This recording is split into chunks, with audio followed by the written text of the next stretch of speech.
Votre été touristique avec Fréquence Plus et Va-et-Vient. Votre magazine touristique Bourgogne-Franche-Comté. Dans ce nouvel épisode, nous partons en randonnée sur les chemins de Cluny. Cluny, cité historique et touristique de Bourgogne du Sud, en Saône-et-Loire.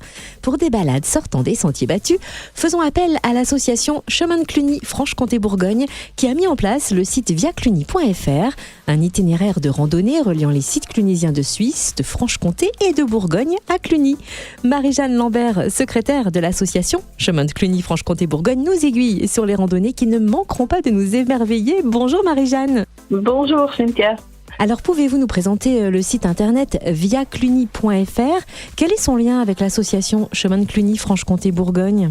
Alors, ce site a été créé par l'association afin de renseigner les randonneurs, les gens qui aiment faire des balades en boucle aussi à la journée, sur deux propositions. D'une part, un itinéraire de grande itinérance entre la Suisse et la France, 550 km avec un accès par Dole et un accès par Morteau.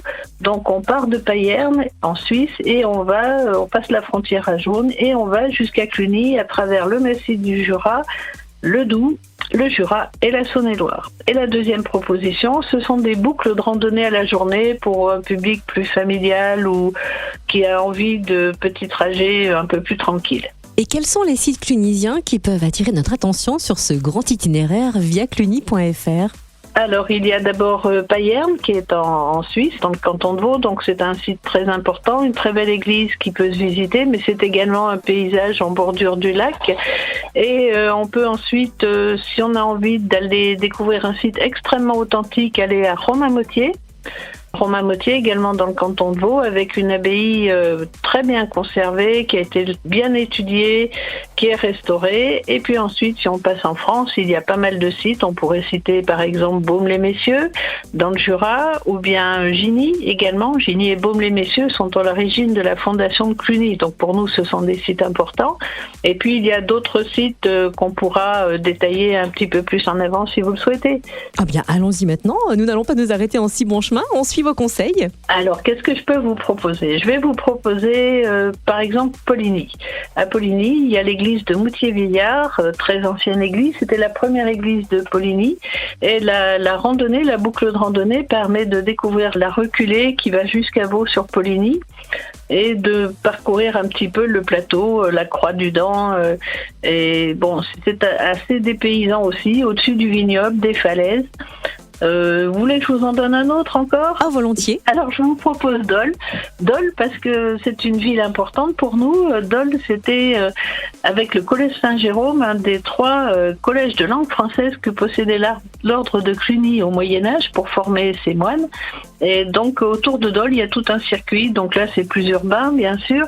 Mais c'est intéressant aussi de découvrir cette ville qui a un très riche patrimoine bâti.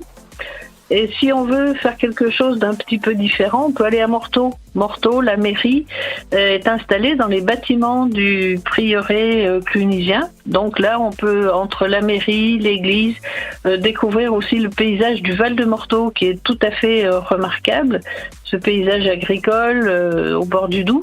Et après avoir découvert ces quelques sites clunisiens, avez-vous à présent quelques idées de randonnée à nous conseiller sur ce grand itinéraire pédestre de 550 km viacluny.fr? Alors nous avons édité quelques dépliants, nous sommes en train de le faire pour des randonnées à la journée. Il y en a une par exemple qui est très sympathique, c'est autour du lac Saint-Point dans le Doubs, puisque le prieuré de l'Édent-Vautier au bord du lac Saint-Point était un site clunisien. Et là c'est une balade très agréable au bord du lac, dans un paysage un petit peu vallonné mais pas trop, et avec des points de vue tout à fait remarquables. Une autre randonnée qu'on pourrait proposer, pour moi, ça serait celle de Gigny, et elles sont matérialisées sur le terrain, ces randonnées. Et Gigny, c'est la découverte de la petite montagne du Jura. Autrement, on peut aussi aller en Saône-et-Loire à Cuisery.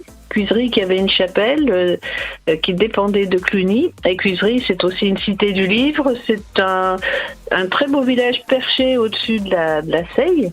Donc là, il y a un paysage qui est plutôt le paysage de la Bresse. C'est très très différent des autres randonnées. Et pour retrouver les 26 étapes du grand itinéraire Via Cluny et d'autres idées de randonnée à la journée, pour découvrir donc tous ces fabuleux sites clunisiens et patrimoniaux, rendez-vous sur viacluny.fr. Merci Marie-Jeanne Lambert, secrétaire de l'association Chemin de Cluny Franche-Comté-Bourgogne. Et maintenant, suivez vos envies. La Bourgogne-Franche-Comté n'a pas fini de vous surprendre. Votre été touristique ? Vivez-le avec Fréquence Plus et Va-et-Vient. Votre magazine touristique Bourgogne-Franche-Comté fête ses 10 ans. Disponible gratuitement dans les offices de tourisme de la région. Fréquence Plus.